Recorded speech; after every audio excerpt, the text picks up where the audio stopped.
Here we have been given a segment AB and a point P on it, and we need to find a perpendicular to AB passing through P. Now we already know how to draw a perpendicular bisector, but P being an arbitrary point, we can't use that construction.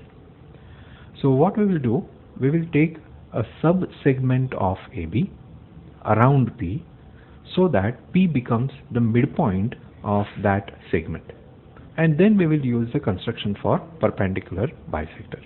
So we will start by first finding such a segment around P.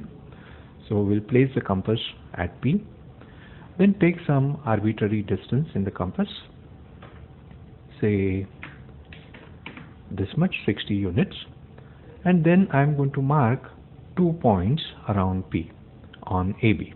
So for that I'll use this compass, draw an arc here and draw an arc there.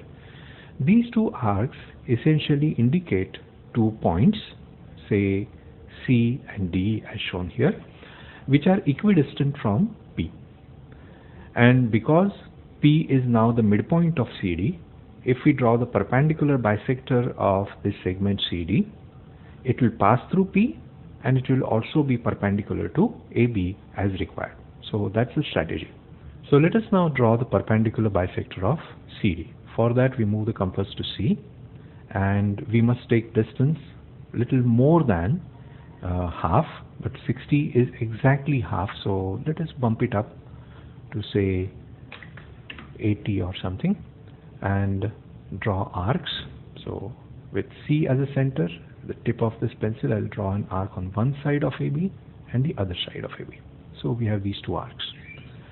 Then we are going to move the compass to the other end, D, and do the same thing.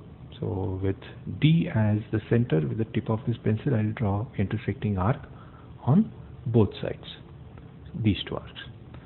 These essentially give us the intersection points E and F, which could be joined to get the perpendicular bisector EF of CD. And we can show that information here, but what is important to us here is that EF is perpendicular to AB as well, and it passes through P as required.